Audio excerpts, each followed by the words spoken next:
The cuboids, a species of sentient cubes, had always believed their culinary knowledge was the pinnacle of galactic gastronomy. Their meals were marvels of precision, mechanically perfect, and utterly predictable. Across their sprawling space station, each cube moved in flawless sync, adhering to strict rotations of seasoning and temperature as dictated by ancient, unyielding protocols.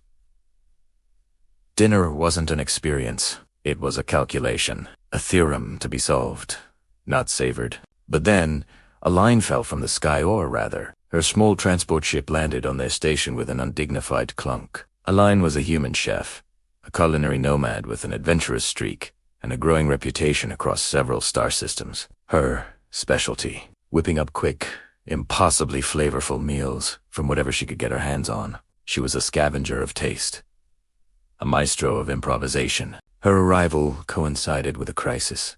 The Cuboids' central cube chamber, the heart of their station, had malfunctioned. A critical energy shortage rippled through their systems, crippling the food replicators. Without their meticulously calculated nourishment, the cuboids began to falter. Their perfect rotations lost their rhythm.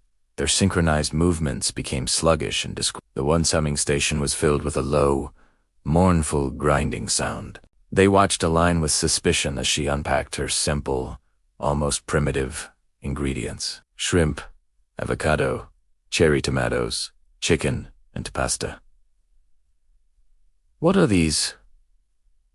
"Organic blocks," one cuboid muttered, its metallic edges trembling with a nervousness it couldn't quite process. These weren't synthesized nutrient pastes. They were messy, asymmetrical, and alarmingly biological. Aline, however, was undeterred. Chaos was her canvas. Her hands moved with a fluid grace that was faster than the cuboids' processors could track. She sliced, diced, and sautéed in ways the cubes had never witnessed, a whirlwind of controlled chaos. First, she tackled the shrimp. A knob of butter melted in a pan, and soon, minced garlic sizzled, releasing an aroma that was entirely alien to the cuboids. The shrimp hit the hot pan, curling into perfect pink crescents. The smell garlicky, buttery, and surprisingly intoxicating wafted across the sterile chamber. The cuboids, whose olfactory senses were designed for detecting chemical purity, not for pleasure, felt confused. They tilted and vibrated, their internal gyroscopes struggling. Their programming screamed unidentified compound, but their senses registered something else, something inviting. They didn't know whether to initiate attack protocols or retreat in disarray. Next came what Aline called caprese avocado toast.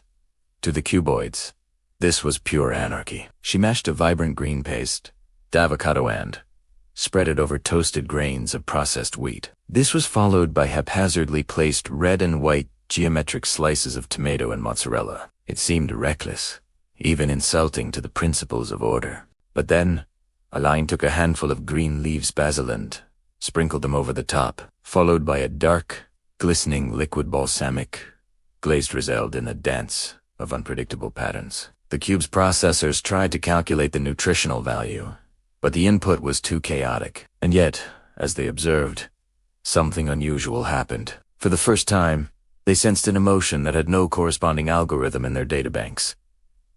Joy. But Aline was just getting started. She moved to her one-pan chicken and veggies. The rhythmic chop, chop, chop of a knife on the cutting board was a stark contrast to their silent, automated slicers. She tossed sliced zucchini and bell peppers with seasoned chicken into a single pan. Her wrist flicked as she sautéed, a motion that mimicked a heartbeat, a biological pulse.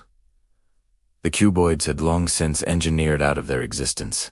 The colors sizzled together: green, red, yellow, and the browning gold of the chicken. The harmony was visual, auditory, and olfactory. It was a symphony of the senses that defied their logical frameworks. Finally, she demonstrated the pinnacle of her craft, speed and flavor combined. A 10-minute veggie stir-fry appeared in a flash, a vibrant medley of crisp vegetables in a savory sauce. And then, a quick Mediterranean pasta, where pasta was tossed with briny olives, salty feta, and sun-dried tomatoes, all glistening with olive oil. Each dish was created faster, simpler, and with more apparent flavor than any cuboid protocol could ever hope to achieve.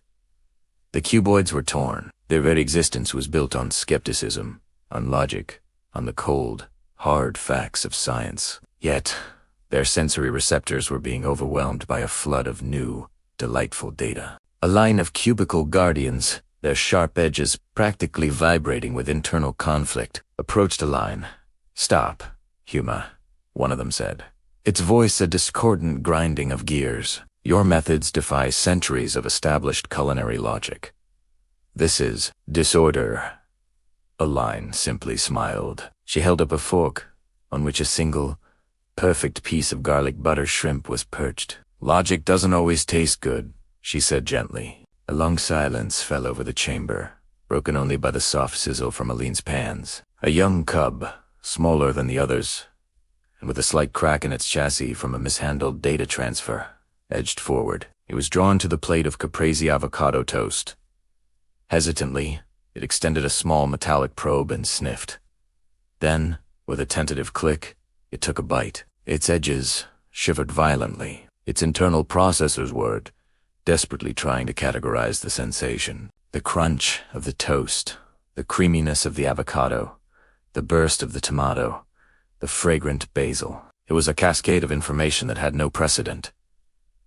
And then, it rotated, a full 360-degree spin of pure, unadulterated joy. The other cuboids watched, hesitating, but the little cube's joyful spin was more persuasive than any logical argument. One by one, they approached.